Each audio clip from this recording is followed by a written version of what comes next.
ចឹងបងប្អូនមានតែកម្លាំងបងអ្នកបច្ចេកទេសហើយនឹងទីផ្សារគឺនៅខាងនេះទាំងអស់បាទយើងបងប្អូនទិញមកវិញទាំងអស់ចឹងពីមុនបងប្អូនយើងគាត់ច្រើនគិតថាចាំគោហើយអត់ដឹងថាលក់នៅណាហើយសាច់វាថោកអីជាមួយតែពីរចឹងណាលែងបារម្ភឲ្យបងប្អូនពាក់ព័ន្ធជាមួយនឹងការចិញ្ចឹមគោបច្ចេកទេសគោហើយនឹងការលក់សាច់គោក៏ដោយលក់គោមេក៏ដោយឈ្មោះក៏ដោយគឺលែងបារម្ភហើយឥឡូវនេះយើងធ្លាប់ដឹងថាគោ250000ឥឡូវនេះឈរក្បែរខ្ញុំនេះអត់ដល់250000ទេប៉ុន្តែនិយាយថាពីមៀតរបស់វារៀងរៅរបស់វារូបរាងរបស់វាស្អាតមែនទែនបងអាចជួយបញ្ជាក់បន្តិចបងអានេះគោនេះប្រភេទពូជគោខ្មែរឬក៏គោបរទេសសម្រាប់គោនេះមួយគឺមេពូជគោតលេបាទជាពូជកូនកាត់ F1 ជាមួយពូជឥណ្ឌូប្រេស៊ីគេហៅថាគោលក្ខិវែងមេគោនេះមានន័យថាកូនកាត់ចំនួនទី1រវាង X បើយើងនិយាយភាសាបច្ចេកទេស F1 រវាងគោតលេនិងពូជឥណ្ឌូប្រេស៊ីគោនេះមានឈ្មោះថាកញ្ញា I7 អីកញ្ញាអញ្ចឹងគោតលេយើងវាអត់ពូជស្លឹកកាជាវែងទេមែនទេបងតែឥឡូវនេះយើងបង្កាត់បានស្លឹកកាជាវែងកន្លែងណាខ្លះដែលកាត់យើងមើលទៅថាលក្ខណៈពិសេសរបស់វាហើយកន្លែងណាខ្លះដែលជាចំណុចខ្សោយរបស់វាទី1បានដងកអូបាទទី2បានក្បាលបាទរៀងស្អាតគោនេះស្បែកក្រាស់បាទប្រព័ន្ធសាច់ដុំมันអាចរីកលូតលាស់ដោយពូជដូចជាណៃឡដូចប្រាម៉ាន់ត្រូវការមើលថែដោយចិត្តចង់អញ្ចឹងទៀតបាទស៊ីចំណីมันប្រកែស៊ីទេវាគេហៅថាត្រូវការរបបអាហារដែលគេហៅថាមានប្រូតេអ៊ីនខ្ពស់ចំណីដែលវាស៊ីចំណីអីបងខ្មៅដូចជាផ្អកច្បើងចំណុចខ្វះខាតរបស់វាគេហៅថាយើងចំណាយច្រើនមួយទៀតងាយជល់នឹងជំងឺអញ្ចឹងបាទងាយជល់នឹងជំងឺគោនេះបើសិនជាពូជឥណ្ឌូប្រេស៊ីដើមខាងខ្សែខាងបាបើសិនជាមិនពូកែតាមដានហើយមិនមានការពេទ្យមិនជំនាញហើយមិនមានគេហៅថាភាពច្បាស់លាស់នៃការតាមដានទៅអំពីសុខភាពគោហ្នឹងទេអញ្ចឹងហានិភ័យខ្លាំងហ្មងបើនិយាយពីភាពធន់ស៊ាំអត់សូវទេបាទហើយខ្ញុំរីកមិនមិនថាអូពុកម៉ែបងប្អូនគួរតែត្រឡប់មកកាត់ប្រើប្រាស់ពូជនេះឬមួយក៏ប្រើប្រាស់ពូជនោះអត់ទេអានេះគឺថាការជ្រើសរើសនិងការសម្រេចចិត្តគ្រាន់តែយើងមានចំណេះជំនាញចែកដេតបទសោតការជ្រើសរើសការអភិវឌ្ឍពូជគឺ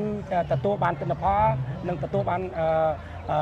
កាត់បន្ថយថ្លៃដើមគឺជាការរៀបចំនិងការជ្រើសរើសរបស់ពុកម៉ែបងប្អូនវិញឥឡូវហ្នឹងបងមានមួយក្បាលឬក៏មានប្រមាណក្បាលដែរនៅកសិដ្ឋានរបស់យើងមានតិចក្បាលជាងគេយើងយកមកដាក់នេះគឺយកមកបង្ហាញអំពីជូនពុកម៉ែបងប្អូនដើម្បីគេថាមានកម្រងឬមួយក៏បានធ្វើហើយអញ្ចឹងគាត់ចូលរួមកែប្រែពូជនៅត្រង់ណាអូយើងអាចខ្វះសាច់ដុំយើងបន្ថែមសាច់ដុំយើងបន្ថែមភាពក្រាស់រីកសាច់ដុំហើយធ្វើឲ្យគាត់ឲ្យគោប្រកែស៊ីធំលូតលាស់បានរហ័សចំណុចមួយទៀតគោនេះសញ្ញាសម្គាល់គឺលឹកជាវែងបាទលឹកជាវែងស្អាតមែនទេលឹកជាវែងអញ្ចឹងដើម្បីឲ្យមានភាពមួយទៀតគឺយើងអាចកាត់បន្ថយជានេះឲ្យខ្លីមកវិញគោដែលយើងចិញ្ចឹមហ្នឹងជាប្រភេទគោសាច់ឬក៏គោបាក់គោនេះទៅអនាគតគឺមានន័យថាសមិទ្ធផលដែលយើងប្រើប្រាស់បានទៅអនាគតដែលហៅថាទំនុំទលាយហើយគោវាខ្លាចទៅជាគោសាច់បាទប៉ុន្តែបច្ចុប្បន្នយើងគេហៅថាគោចែកម្លេចនៃការពូជសិនបាទពូជយើងអត់តមានទំនុំទលាយទេគោទាំងអស់នៅក្នុងកសិដ្ឋានរបស់យើងមិនអាចផ្គត់ផ្គង់គ្រាន់នៅលើទីផ្សារទេតម្លៃវារាល់ថ្ងៃនេះនៅល្បាក់ប្រហែលបងគោមួយនេះបាទគោនេះបច្ចុប្បន្នកញ្ញា I7 តម្លៃខ្លួន8000វ៉ាវកញ្ញា I7 8000បងប្អូនបាទមិនធម្មតាទេប្រកាសបានប្រហែលចំនួនឲ្យកូនបងធ្លាប់មានកូន2ហើយសម្រាប់បងប្អូនយើងដែលបានមើលវីដេអូនេះហើយប្រកាសជាបងប្អូនខ្លះហើយក៏ជាប្រជាកសិករបងប្អូនខ្លះក៏មានចំណាប់អារម្មណ៍ពាក់ព័ន្ធជាមួយនឹងការចិញ្ចឹមសត្វឬក៏ចិញ្ចឹមគោអីចឹងទៅអញ្ចឹងបងមានពីអីជូនបងប្អូនយើងដែលគាត់កំពុងតែទស្សនាវីដេអូនេះបាទសម្រាប់ខ្ញុំគោរពជូនពរពុកម៉ែបងប្អូនមានសុខភាពល្អចំណុចទី1តើយើងមានសុខភាពល្អបាទយើងអាចធ្វើអ្វីបានផ្សេងបានទៀតទី1ទី2ទៀតស្វាគមន៍ជានិច្ចសម្រាប់កសិដ្ឋាន I7 ដើម្បីប្រឹក្សាពាក់ព័ន្ធលើវិស័យចិញ្ចឹមគោដោយទូលំទូលាយបង្ហាត់បង្រៀនពាក់ព័ន្ធនៅលើផ្នែក AI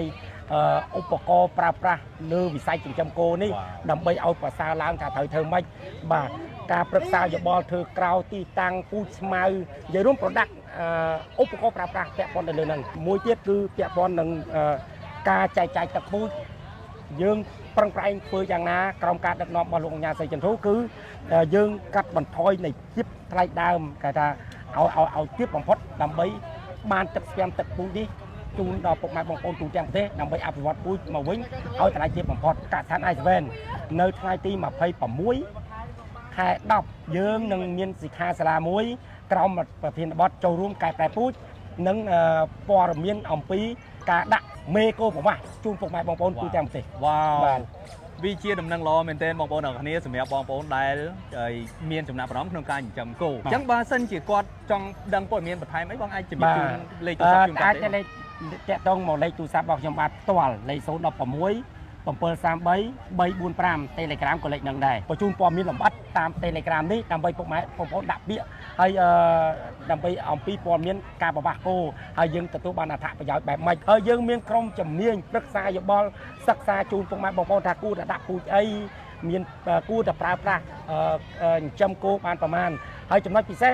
យើងបានផលចំណេញចែកញ៉ា50 យើងដាក់មើលពូជទៅសម្ភារៈនិងអ្នកងារ AI ទឹកស្ពាំយើងរៀបចំឲ្យពុកម៉ែបងប្អូនហើយយើងប្រម៉ូទទិញមកវិញគឺនៅក្នុងតម្លៃមួយលើសទីផ្សារបូក 1% ដល់ 5% វ៉ាវអញ្ចឹងបងប្អូនមានតែកម្លាំង បាទ បងអ្នកបច្ចេកទេសហើយនឹងទីផ្សារគឺនៅខាងនេះទាំងអស់ បាទយើងប្រម៉ូទទិញមកវិញទាំងអស់ អញ្ចឹងពីមុនបងប្អូនយើងគាត់ច្រើនគិតថាចាំគោហើយអត់ដឹងទៅលក់នៅណាហើយសាច់វាថោកអីជាមួយជាពីរអញ្ចឹងណា យើងធ្វើការសហការជាគ្នាដើម្បីជាក្រុមគ្រប់គ្រងលើទីផ្សារបានបងប្អូនពុកម៉ែតាក់ទងអាចទៅបាទ លែងបារម្ភឲ្យបងប្អូនពាក់ព័ន្ធជាមួយនឹងការចិញ្ចឹមគោបច្ចេកទេសគោហើយនឹងការលក់សាច់គោក៏ដោយលក់គោមេក៏ដោយឈ្មោះក៏ដោយគឺលែងបារម្ភហើយឥឡូវនេះបងប្អូនបានជាព័ត៌មានហើយបាទអញ្ចឹងអរគុណបងណាជំរាបលាបងបាទ